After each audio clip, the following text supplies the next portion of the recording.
Welcome. Welcome, everyone. It is wonderful to be back together again in our Vespers service. Our tech person this evening is our minister, Reverend Katie, and I'm Rebecca Keller-Schul. Vespers is one of the monastic prayers of the hour. In our UU Vespers, we have poetry, music, readings, meditations, prayers, blessings, and other contemplative practices. We mute all to create a sacred space, and we do record our services. So if we can share it with others, if you don't want to be on camera, please go ahead and turn your camera off. Should you have any problems hearing or seeing something, just bring it to our attention in the chat. And if today's technology just doesn't work, we're already having some glitches, it's okay. We will do what we can. We'll try to figure it out, and we will take it as part of our practice of being together in a virtual gathering. In patience, we will do our best, offer what we can, and do better next time. We hope that you can let your mind flow freely away from all of the cares and concerns that you may have. Go ahead and get comfortable. Take a deep breath and just relax into your body. Let's breathe together.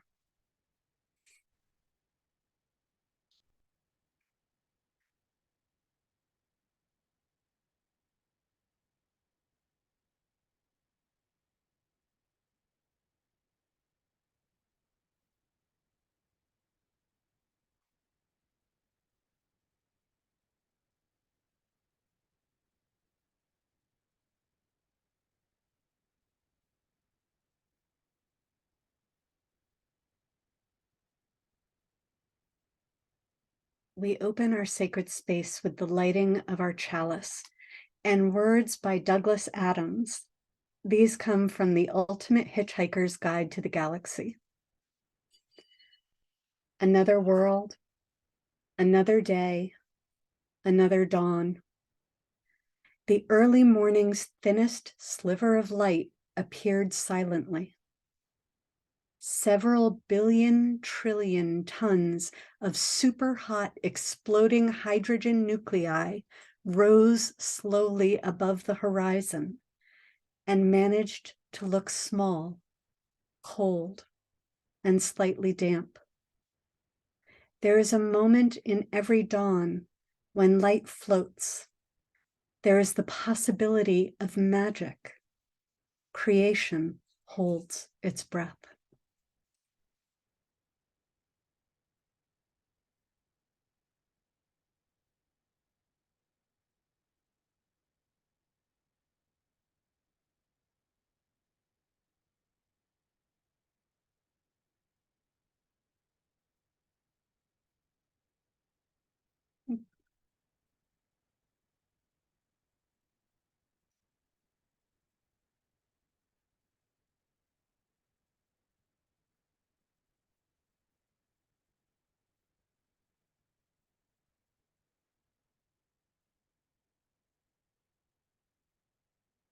We light 3 additional candles. First, we light a candle for our joys. May we look upon the world with eyes open to the wonder and mystery which surrounds us.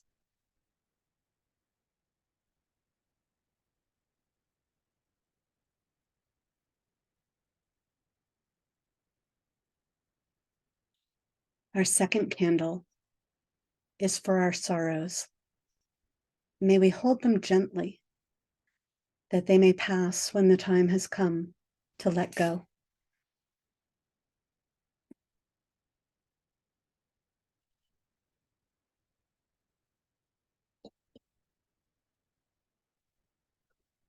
And our third candle is for the world. May we bring to the world the gift of our light, our kindness, and our love.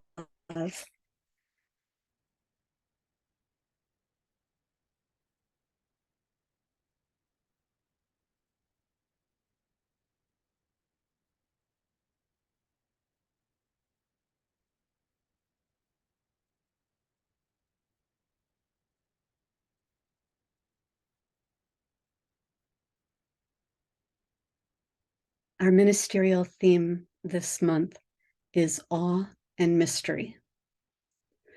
Awe is hard to describe, but we know it when we experience it. Awe stops us in our tracks. It does not lend itself to some sort of easy classification.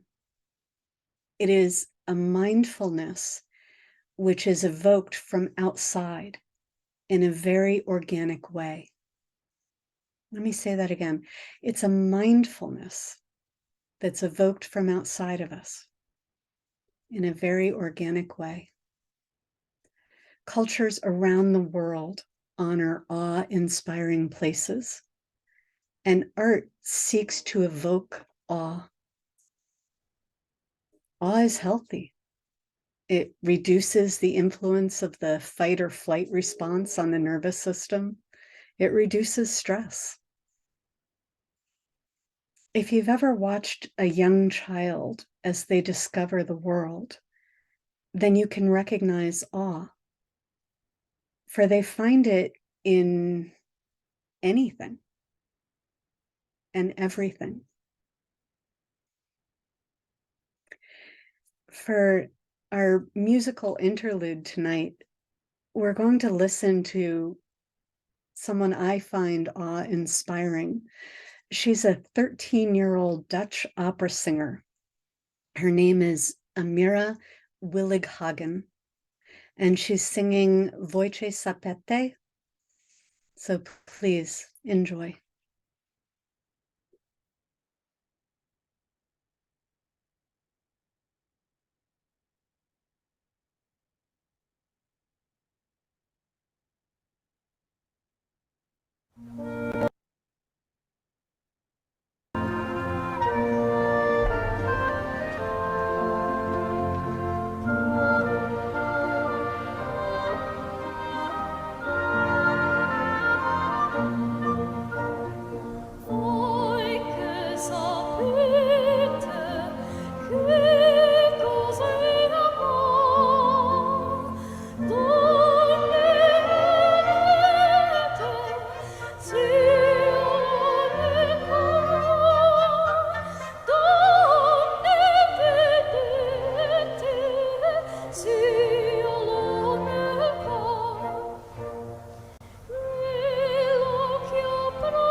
awe can be found in many places. Tim Minchin is an Australian singer, actor, comedian, and an outspoken about an evening that he spent at a friend's flat in London when he got with. And he's kind of known for going on rants. And I can't share the whole thing with you because it's long and parts of it you may find offensive. But towards the end of his rant, he expresses what to me is his own sense of awe and wonder. And he does not believe in mystery. In fact, he says that mystery, you just have to look to Scooby-Doo, and everything that seemed to be a mystery was always solved in the end. But he does have a sense of awe in the world, and it's about the natural world. So I'm going to ask you to just close your eyes for a minute. Relax and think about a time when you've been able to look up at the night sky and it's been really clear, where you've been able to see so many stars.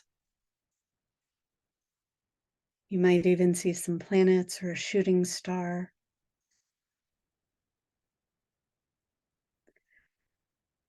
And what Tim Minchin asks is, isn't this enough?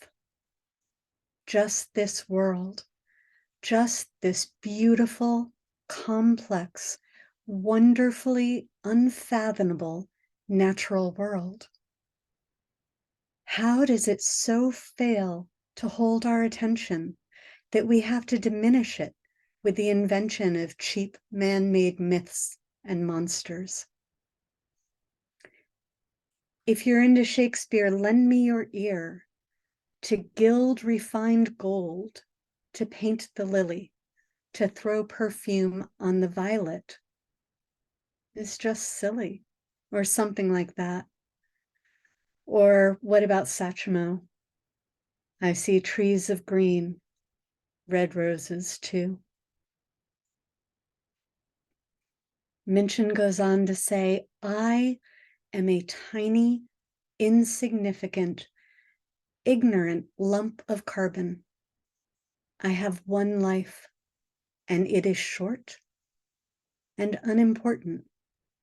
But thanks to recent scientific advances, I get to live twice as long as my great, great, great, great uncles and aunts. Twice as long to live this life of mine. Twice as long to love this wife of mine. Twice as many years of friends and wine. Now go ahead and open your eyes, because many of us find awe in nature, in things that we cannot explain, or in talent, in beauty beyond our understanding.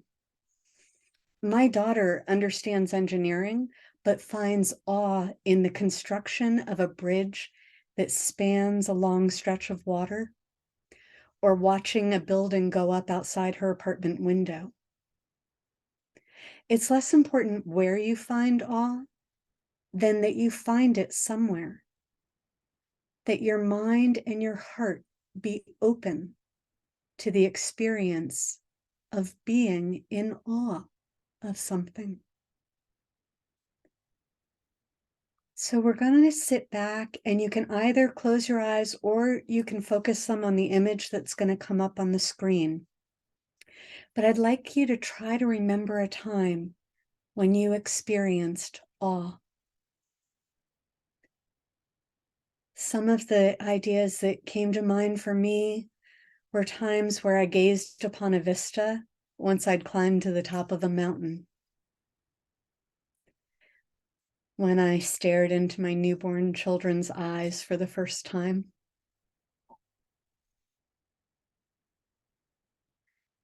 Maybe some of you found awe this morning when you woke up to a new day. Or perhaps the first time you submerged yourself in a hot spring, or watched the sky go dark during a solar eclipse, or smelled the grass after the first spring rain. If it's hard to think of something in particular, that's okay. Just breathe into this moment because you are alive and life is a wonder and a mystery and a miracle and certainly something we can be in awe of.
I hope that you were able to find some memories of awe and that you actively look for it in your life going forward, whether it be small or large.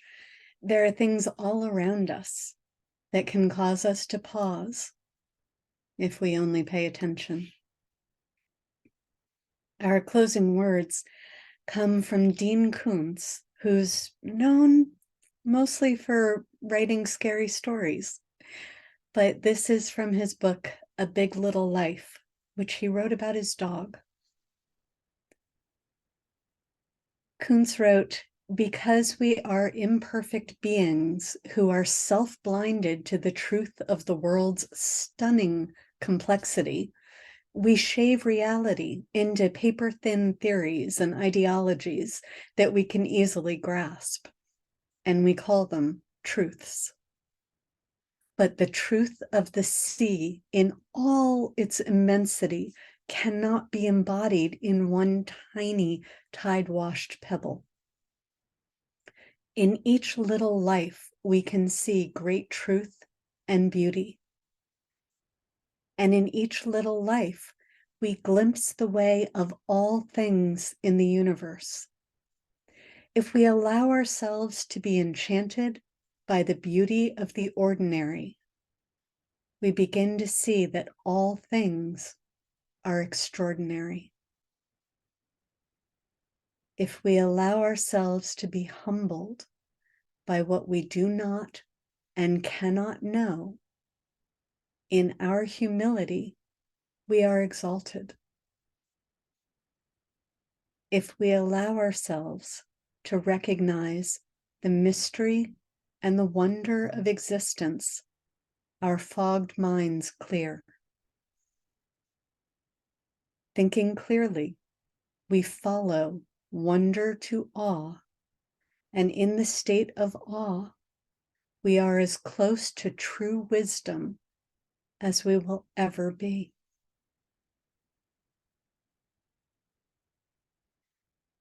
It's been wonderful to spend this time together. Please type your good nights and goodbyes and stay for our closing song if you like. We'll wave off and log off in silence when it's finished. In the words of William Penn, I expect to pass through life but once. If therefore there be any kindness I can show or any good thing I can do to any fellow being, let me do it now and not defer or neglect it, as I shall not pass this way again. So at this time of year, I am often in awe of the kindness people show one another and the little gifts which we give and receive. Happy holidays, everyone.